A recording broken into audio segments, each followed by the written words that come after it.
ಇನ್ನು ಈ ಸಮೀಕ್ಷೆ ವಿಚಾರಕ್ಕೆ ಸಂಬಂಧಪಟ್ಟಂಗೂ ಕೂಡ ಸಿದ್ದರಾಮಯ್ಯವರು ಮಾತಾಡಿದ್ದಾರೆ. ಸುಧಾಮೂರ್ತಿ ದಂಪತಿ ಇದನ್ನು ನಿರಾಕರಿಸಿದ್ದಿದೆಯಲ್ಲ, ವಿವರಗಳನ್ನು ಕೊಡಿದ್ದಕ್ಕೆ ಅದು ಹಿಂದುಳಿದ ಸಮೀಕ್ಷೆ ಅಲ್ಲ. ಇದು ಅವ್ರಂಗೆ ಅಂದ್ಕೊಂಡ್ರೆ ಏನು ಮಾಡ್ಲಿಕ್ಕೆ ಸಾಧ್ಯ? ಸುಧಾಮೂರ್ತಿ ದಂಪತಿ ತಪ್ಪು ತಿಳ್ಕೊಂಡಿದ್ದಾರೆ. ಹಿಂದುಳಿದವರ ಸಮೀಕ್ಷೆ ಅನ್ನುವಂಥ ಭಾವನೆ ಇದೆ, ಅದೇ ತಪ್ಪು. ಇದು ಸಿದ್ದರಾಮಯ್ಯನವರ ಹೇಳಿಕೆ.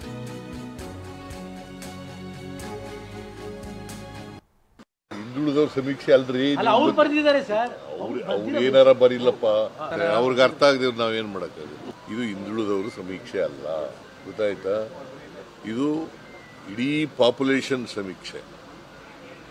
ಹಾಗಾದ್ರೆ ನಾವು ಶಕ್ತಿ ಯೋಜನೆ ಮಾಡಿದ್ದೀವಿ. ಮೇಲ್ಜಾತಿಯವರು ಹೋಗಲ್ಲ, ಬಡವರು ಹೋಗಲ್ವಾ? ಗೃಹಲಕ್ಷ್ಮಿ ಮಾಡಿದ್ದೀವಿ, ಮೇಲ್ಜಾತಿಯವರು ಹೋಗಲ್ವಾ? ನಿನ್ನೆ ನೀವೇ 45 ನಿಮಿಷ ಎಲ್ಲ ವಿವರಗಳು ಕೊಟ್ಟಿದ್ದೀರಿ. ಇದು ತಪ್ಪು ತಿಳ್ಕೊಂಡಿದ್ದಾರೆ, ತಪ್ಪು ಮಾಹಿತಿ ಹೋಗಿದೆ ಅಂತ ಅನಿಸುತ್ತೆ. ನಾನು ಅದಕ್ಕೆ ಪದೇ ಪದೇ ಅಡ್ವರ್ಟೈಸ್ಮೆಂಟ್ ಮೂಲಕ, ನಾನು ಹೇಳೋದ್ರ ಮೂಲಕ, ಬೇರೆ ಮಂತ್ರಿಗಳು ಹೇಳೋದ್ರ ಮೂಲಕ ಇವೆಲ್ಲ ಮಾಡಿದ್ದೇವೆ. ಆದರೂ ಕೂಡ ನನಗೆ ಗೊತ್ತಿಲ್ಲ. ನಾರಾಯಣ ಮೂರ್ತಿ ಅಂತೇವರು, ಸುಧಾಮೂರ್ತಿ ಅಂತೇವರು ಇದು ಹಿಂದುಳಿದವರ ಸಮೀಕ್ಷೆ ಅಂತ ಭಾವನೆ ಇದ್ರೆ ಅದು ತಪ್ಪು. ಇಲ್ಲ ಸರ್, ಈಗ ಕೇಂದ್ರ ಸರ್ಕಾರ ಮಾಡಿದಾಗಲೂ ಅದೇ ಉತ್ತರ ಕೊಟ್ಟರೆ ಒಪ್ಪಬಹುದು. ಈಗ ಕೇಂದ್ರ ಸರ್ಕಾರ ಜಾತಿ ಗಣತಿ ಮಾಡ್ತದೆ, ಆಗೇನು ಉತ್ತರ ಹೇಳ್ತಾರೆ? ಆಗೇನು ಹೇಳ್ತಾರಪ್ಪ? ಸೇಮ್ ಉತ್ತರ. ಇದು ಜಾಣತನದ ಪ್ರಶ್ನೆ, ಇದು ಕೂಡ ಉದ್ದೇಶಪೂರ್ವಕವಾಗಿ ನೆಗ್ಲೆಕ್ಟ್ ಮಾಡ್ತಾರೆ. ಗೊತ್ತಿಲ್ಲ ನನಗೆ, ಅವ್ರಿಗೆ ತಪ್ಪು ಮಾಹಿತಿ ಇರಬಹುದು. ಇದು ಹಿಂದುಳಿದವರ, I am making it very very clear. ಇದು ಎಲ್ಲ ಜನರ, ಯಾವುದೇ ಜಾತಿಗೆ ಸೇರಿರಲಿ, ಯಾವುದೇ ಧರ್ಮಕ್ಕೆ ಸೇರಿರಲಿ, 7 ಕೋಟಿ ಜನಸಂಖ್ಯೆ ಇದೆ ಕರ್ನಾಟಕದಲ್ಲಿ.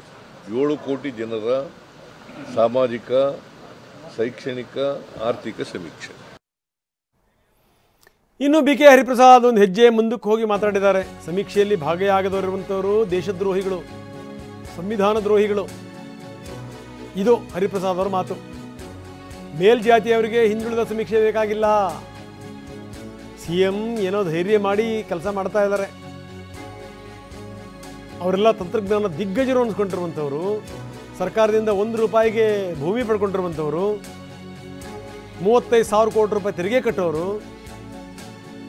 ತೆರಿಗೆ ಕಟ್ಟೋದ್ರಿಂದ ತಪ್ಪಿಸ್ಕೊಳ್ಳೋಕೆ ಭಾಗಿಯಾಗ್ತಾ ಇಲ್ಲ. ಇದು ನೋಡಿ ಹರಿಪ್ರಸಾದ್ ಅವರ ಸ್ಟೇಟ್ಮೆಂಟ್. ಸಿಂಪಲ್ ಸುಧಾಮೂರ್ತಿ ಅಂತ ಹೆಸರು ತಕೊಂಡು ಮಾಹಿತಿ ತಂತ್ರಜ್ಞಾನದ ದಿಗ್ಗಜಗಳು ಮಾಹಿತಿಯನ್ನೇ ಕೊಡೋದಿಲ್ಲ ಅಂತ ಹೇಳಿದ್ರೆ ಹಾಸ್ಯಾಸ್ಪದ. ಯಾವುದೋ ಒತ್ತಡದ ಮೇಲೆ ಮಾಡ್ತಾ ಇದ್ದಾರೆ, ಇಲ್ಲಾಂದ್ರೆ ಯಾವುದೋ ಒಂದು ಹಿತಾಸಕ್ತಿ ಇಟ್ಕೊಂಡು ಮಾಡ್ತಾ ಇದ್ದಾರೆ. ಇದು ಸಂವಿಧಾನದ ಚೌಕಟ್ಟಿನಲ್ಲಿ ಮಾಡ್ತಾ ಇರತಕ್ಕಂಥದ್ದು. ಒಂದು ರಾಜ್ಯಸಭಾ ಸದಸ್ಯರಾಗಿ ಅವರು ಸಂವಿಧಾನದ ವಿರೋಧವಾಗಿ ಮಾತಾಡ್ತಾ ಇದ್ದಾರೆ. ಯಾಕಂದರೆ ಸಂವಿಧಾನದ ಚೌಕಟ್ಟಿಲ್ಲ ಅಂದರೆ ಮಾತಾಡ್ಬೋದು.